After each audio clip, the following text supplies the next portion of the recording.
మనోజ్, నువ్వు నా బిడ్డవి. లక్ష్మీ ప్రసన్న, విష్ణువర్ధన్ బాబు, మనోజ్ కుమార్. నిన్ను ఎలా పెంచానురా నేను?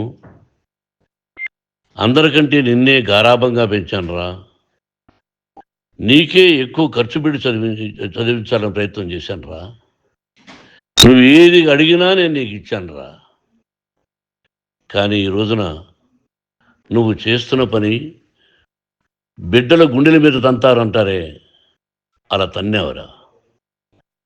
మనసు ఆవేదనతో కింగిపోతుందిరా. నేను మీ అమ్మ ఏడ్చుకుంటున్నావురా. జర్నలిజం ఉన్నది లేనిది, లేనిది ఉన్నట్టు రాస్తున్నారా. నువ్వు నన్ను కొట్టడం ఏంట్రా? నా బిడ్డ నన్ను తాకలా.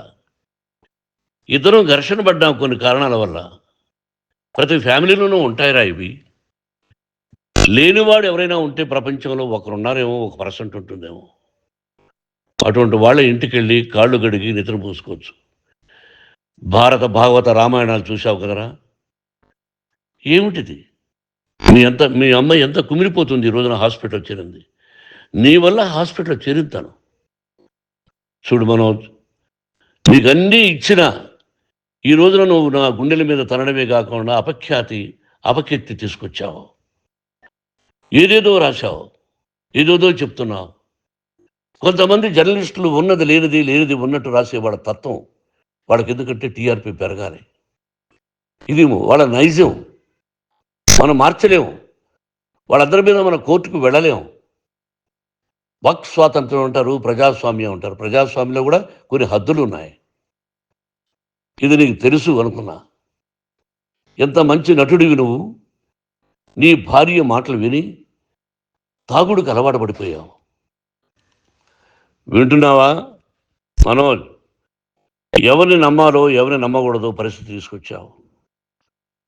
విద్యాలయాలు ఎంత గొప్పవిరా. మనం 25% కులమతాలకు అతీతంగా ఫ్రీ ఎడ్యుకేషన్ ఇస్తున్నాంరా. క్యాస్ట్ అనేది తీసేసానురా 92లో ప్రాస్పెక్ట్స్లో. నువ్వు చదువుకున్నావురా. అక్కడ చదువుకున్న బిడ్డలు IAS, IPS అయ్యారా. ఎంతోమంది గొప్పవాళ్ళు అయ్యారా. నువ్వు నటుడుగా ఎంతో గొప్పవాడివి. తాగుడికి అలవాడబడి నువ్వు నీ భార్య ఇంట్లో బిహేవ్ చేస్తున్న విధానం ఆ భగవంతుడు సర్వేశ్వరుడు తెలుసు. భగవంతుడు చూస్తున్నాడు రా. నేను తప్పు చేసినా, నువ్వు తప్పు చేసినా, ఎవరు తప్పు చేసినా. ఎంత అవకాశం ఇచ్చావు మాట్లాడుకునేదానికి అందరికీ. ఇన్ని సంవత్సరాల్లో మన విద్యాలయాల్లో ఒక్క తల్లి కానీ ఒక తండ్రి కానీ ఏమైనా చెప్పారా? ఆ బిడ్డలు మన బిడ్డలు రా. మీరెంతో నాకు అక్కడ ఉన్నవాడు కూడా నా కూతుర్లు, నా కుమారులు. ఎంతమందికి ఫ్రీ ఎడ్యుకేషన్ ఇస్తున్నావు. వాడి దగ్గర ఏది ఆశించరా. నువ్వు ఎందుకు ఇలా తయారైపోయావు? ఎందుకు ఇంట్లో ఉండే పని వాళ్ళందరినీ కొడుతున్నావు? పనివాడు వాడు పని చేసుకోవడానికి మన ఇంటికి వచ్చాడు రా. ఆ పనివాడిని కొట్టడం చాలా మహాపాపంరా. నేను వేరురా. నేను దండించడం వేరురా. నేను ఎవరిని ఆ చిన్న వాళ్ళని కొట్టి ఇచ్చేసి చేయలేదురా. సినిమా ఇండస్ట్రీలో మోహన్ బాబు కొడతాడు, తిడతాడు అంటే అది షూటింగ్లో జరిగి ఉండొచ్చేమో. కానీ ఇంట్లో ఉండి 10 సంవత్సరాల నుంచి 20 సంవత్సరాల నుంచి పనివాళ్ళు ఉన్నారు. నేను ఇంట్లో లేని సమయంలో వాళ్ళందరినీ కొట్టి వాళ్ళ ఫోన్ లాక్కొని ఒకడైతే చచ్చిపోవాలి. వాడు పోలీస్ కంప్లైంట్ ఇచ్చి ఉండొచ్చు. నేను వద్దు అని వాడిని బతిమాలాడు. పోలీస్ కంప్లైంట్ కూడా ఇవ్వలా. ఇంకైనా నువ్వు నీ భార్య మారి బయట ఉండండి రా అన్నాను నేను. లేదు డాడీ, తప్పు చేయలేని ఒకసారి వచ్చావు, మళ్ళీ తప్పు చేశావు, మళ్ళీ వెళ్ళావు, మళ్ళీ ఈసారి తప్పు చేయనన్నావు. ఏమండి వీడు తప్పు చేయడం అని మీ అమ్మ చెప్పింది. ఇంట్లో పెట్టుకున్నా. మళ్ళీ నువ్వు చేస్తున్నది, ప్రతిరోజు నువ్వు తాగుతున్న విధానం నీకే తెలుసు. ఇది ప్రజలు నమ్ముతారా లేదా అనవసరం నాకు. నేను నీకు చెప్తున్నా, ఇంతటితో పులి స్టాప్ పెట్టాలి. 3 రోజుల నుంచి రకరకాలుగా రాస్తున్నప్పుడు నా మనసు ఆవేదనతో ఉంది. మళ్ళీ చెప్తున్నా, Mohan Babu university is greater than temples. Greater than temples. బిడ్డలను కాలేజీలో చేర్చుకునే ముందు చెప్తారు, అన్నయ్య ఎంత ఉంది యూనివర్సిటీ రూల్స్, ఇది మా పద్ధతి, మీకు ఇష్టమైతే చేర్చండి. గవర్నమెంట్ బిడ్డలని గవర్నమెంట్ ఏమి ఇస్తుందో ఇంత పర్సంటేజీ వాళ్ళకు కూడా మీ దగ్గర ఎందుకు డబ్బు తీసుకుంటున్నామంటే దానికి అర్థం పరమార్థం చెప్పాము. దొంగతనంగా తీసుకోలేదు. ప్రతిదానికి చెక్కులు ఉన్నాయి, అది అకౌంట్ ఉంది. దానిలో తప్పులు జరిగితే డిపార్ట్మెంట్ ఉంది. కాలేజీలో ఏదైనా తప్పు జరిగితే గవర్నమెంట్ ఉంది. ఇవన్నీ నీకు తెలుసు. ఈ రోజున ప్రపంచంలోనే నెంబర్ 1గా చేయాలని మీ అన్న కష్టపడి ఇతర దేశాల్లో నెంబర్ 1 యూనివర్సిటీ టైఅప్ చేశాడు. ఈ రోజు నువ్వు చేసిన విధానం ఏమిటి? నువ్వే ఒకప్పుడు నాకు ఇవి ఏమొద్దు, నేను యాక్టింగ్ అన్నావు. ఈ రోజున ఏం చేస్తున్నావు? విద్యాలయాల మీద పడ్డావు. తల్లిదండ్రులు చాలా గొప్పవాళ్ళరా. కొంతమందికి డబ్బు కట్టలేకపోవచ్చు, కట్టని వాళ్ళకు కొంత సహాయం చేసాం. అంతా సహాయం చేయలేము. బ్యాంకుల్లో డబ్బు కట్టాలి, లెక్చరర్స్కి డబ్బులు ఇవ్వాలి, యూనివర్సిటీ బ్రహ్మాండంగా నడపాలంటే మంచి లెక్చరర్స్ కావాలి. ఇవన్నీ తెలిసి చేస్తున్నావురా 32, 33 సంవత్సరాల నుంచి. అది పక్కన పెడితే అందరినీ కొట్టడానికి వస్తావు. మీ అన్నం తిడతావు. ఒక వ్యక్తి వినయ్ గారనే ఆయన వ్యక్తి హెల్ప్ చేయడానికి వస్తే ఆ వినయ్ ఎవరు వేస్తాను వాడు అన్నావు. ఇవన్నీ ఎంత తప్పురా? అంటే మీ నాన్నగారికి ఎవరు సహాయం చేయడానికి వస్తే వాళ్ళందరినీ అంటావు, చంపేస్తానంటావు. మీ అన్నను చంపేస్తానన్నావు. చంపరా చూద్దాం మీ అన్న. నేనే అన్నా. తాకరా నీ ధైర్యం ఉంటే అన్నా. ఎంతమందిని చంపాలనుకుంటున్నావు? ఎంతమందిని చేయాలనుకుంటున్నావు? నువ్వు ఏం సాధించాలనుకుంటున్నావు? ఆలోచించుకో.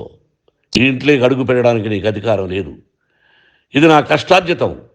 మా నాన్నగారు 10 రూపాయలు 10 పైసలు కూడా ఇవ్వలేదురా. మంచి జన్మనిచ్చాడు మా నాన్నగారు. మద్రాసుకు వెళ్ళి వీధుల్లో అడుగు తిన్నాను రా. ఒక పూట కూడా భోజనం లేకుండా అడుగు తిన్నాను రా. న్యాయంగా మోహన్ బాబు తిడతాడు కొడతాడంటారు కానీ మోసగడనం లేదురా. నీట్ పార్లమెంటేరియన్గా బయట వచ్చాను రా. నువ్వు నా పరువు ప్రఖ్యాతులు మంట కలిపావు. ఏమిటి నేను చేసిన అన్యాయం? నీకు జన్మనిచ్చాను, అదా నేను చేసిన పాపం. అందుకే ఇది నా ఇల్లు అన్నావు. నువ్వు నీ ఇల్లు కాదు. నీ కష్టార్జితంతో నువ్వు సంపాదించుకున్న ఇల్లు నీది. ఇది నా డబ్బు, నా కష్టార్జితం. నా కష్టార్జితంలో నేను పిలిస్తేనే మీరు ఇంట్లోకి రావాలి. అటువంటిది పోగొట్టుకున్నావు నువ్వు. ఆస్తులు అంటావా? ముగ్గురికి సమానంగా రాయాలా లేదా అది నా ఇష్టం. ఆస్తులు ఇస్తానా, లేకపోతే గంగపాలు చేస్తానా, లేకపోతే ఎవరికైనా దానధర్మాలు చేస్తానా, అది నాకు సంబంధించిందిరా. నా కష్టార్జితం రా. మీరు చేస్తున్న విధానం గుణగణాలు కావాలరా. మందు తాగచ్చురా. ఎంత తాగాలి? నేను కూడా 1 or 2 పెగ్స్ తీసుకుంటా. ఇది తప్పు కాదు, జనానికి తెలియాలి. నా డబ్బు ఇది. తాగి ఎవరిని కొట్లా, తాగి నేను తింటున్నా. అది ప్రజలకు అక్కర్లా. నేను తప్పు చేస్తేనే ప్రజలకు కావాలా. ఇవన్నీ ఉన్నాయిరా. ఇవన్నీ తెలుసుకో. జర్నలిస్ట్ సోదరులారా, మీకు నా గతాన్ని తెలుసు, నా భవిష్యత్తు, నేను ఎక్కడి నుంచి వచ్చాను కూడా మీకు తెలుసు. ఈ రోజున మీరు రాస్తున్న విధానం, నా బిడ్డ నన్ను కొట్టాడన్నారు. ఎంత తప్పు! ఈ రోజున నా బిడ్డ మీద కోపంతో అవును చెప్పచ్చు. కాదు, వాడు నా మీద చెయ్యెత్తలేదు. నేను ఘర్షణ పడ్డాం. ఘర్షణ వేరు, కొట్టుకోవడం వేరు. గాయాలతో హాస్పిటల్కి వచ్చి కుంటుకుంటుగా నడిచాడు. మళ్ళీ ఏమని పోలీస్ స్టేషన్కి వెళ్ళి చెప్పాడు. ఎవరో 2 ఉన్నారు, వాళ్ళిద్దరూ నా మీద దాడి చేశారన్నాడు.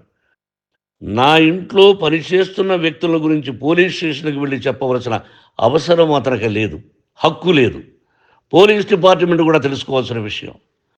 నా ఇంట్లో ఉండే వర్కర్స్ మీద నేను కంప్లైంట్ ఇవ్వాలి. నువ్వు పర్మిషన్ లేకుండా నా ఇంట్లోకి నువ్వు చొరబడి ఇల్లు నాదంటూ ఇంట్లో పనిచేస్తున్న వర్కర్స్ మీద కంప్లైంట్ ఇచ్చావు. అది ఎంతవరకు పోలీసు న్యాయమో రూల్సో చూద్దాం. పోలీస్ డిపార్ట్మెంట్ ఇంటికి వచ్చింది. వాళ్ళకి రాశాను ఉత్తరం, అయ్యా నేను సీనియర్ సిటిజన్ని, నాకు రక్షణ లేకుండా ఉంది, నా బిడ్డ వల్ల నా ఇంట్లో నుంచి నా బిడ్డను పంపించేసి ఇది నా ఇల్లని. వాళ్ళు నాకు సమాధానం ఇవ్వలేదు. ఇవ్వకపోగా ఎవరిని పట్టించుకోలేదు. ఇప్పుడు పోలీసు వాళ్ళు వచ్చి ఏమండి రూల్స్ ప్రకారం నా బిడ్డ ఇంటికి రాకూడదంటే మాకు హయ్యర్ డిపార్ట్మెంట్, హయ్యర్ అథారిటీ వాడు ఫోన్ చేశారు, మీరు ఎవరిని స్టాప్ చేయొద్దండి, బయట నుంచి ఎవరైనా వస్తే వాళ్ళని స్టాప్ చేయండి అన్నారు. 2 రోజుల నుంచి 10 మంది 20 మంది వస్తున్నారు. వాళ్ళు అలా చూస్తూ నిలబడ్డారు. వాళ్ళు ఫోటోలు తీసుకున్నారు, వాళ్ళ మీద మళ్ళీ వదిలేస్తున్నారు. ఎవరిని నిందించాలి? But I give respect to the police department. వాళ్ళకి ఎవరు ఏ అధికారి ఫోన్ చేశాడో, ఆ అధికారికి ఏ పొలిటీషియన్ చేశాడో అది వాళ్ళకే వదిలేస్తున్నా. కాబట్టి వాళ్ళు పోలీస్ కంప్లైంట్ ఇచ్చినా కూడా మేము సంబంధం లేదని అంటున్నారు. కాబట్టి నేను నా బిడ్డను నిన్ను నాపు చేస్తున్నా. నువ్వు ఇంట్లోకి వచ్చే అధికారం నీకు లేదు. నువ్వు వచ్చి నీ బిడ్డను తీసుకెళ్ళు. సంతోషం. నువ్వు రాలేదు, నీ బిడ్డను జాగ్రత్తగానే చూసుకుంటాం. Take care your daughter, that's all. మీ అమ్మ హాస్పిటల్లో అడ్మిట్ అయింది. రేపో ఎల్లుండో మీ అమ్మను పిలిపించి బాగైన తర్వాత ఇదిగో నువ్వు నీ కొడుకు బిడ్డను తీసుకెళ్ళి వాడికి అప్పచెప్పని చెప్తాను పోలీసు వాళ్ళ ఆధ్వర్యంలో. ఇది 100% జర్నలిస్టు సోదరులారా, పులి స్టాప్ పెట్టండి. మీకు కుటుంబాలు ఉన్నాయి, మీ యజమానులకు కుటుంబాలు ఉన్నాయి. మీ కుటుంబాల విషయాలు, మీ యజమానుల కుటుంబాల విషయాలు మేము ఎవరు జోక్యం కలుగు చేసుకోరా. మేము నటీనటులం. మాది తప్పుంటే నటుడుగా నన్ను ఫెయిల్యూర్ అని రాయండి, నా నటన బాగలేకపోతే రాయండి. బట్ ఇంటి లోపల సందులో నుంచి చూస్తూ తప్పు చేస్తున్నామని ఉన్నది లేనిది ఉన్నట్టు రాయకండి. మీకు నా హృదయపూర్వక నమస్కారాలు. ఇన్ని రోజులు హృదయపూర్వకంగా ఎంకరేజ్మెంట్ చేశారు. ఆ ఎంకరేజ్మెంట్కు నమస్కారం చేసుకుంటూ I love you all. I love you police department. మీరు న్యాయంగా ధర్మంగా నడుచుకోండి, ఎవరికి తొత్తుల్లాగా ఉండొద్దండి అని మనవి చేసుకుంటూ నేను సెలవు తీసుకుంటాను. Thank you very much for all the journalist. ఇక్కడ పులి స్టాప్ పెట్టండి, పులి స్టాప్ పెట్టండి. Thank you.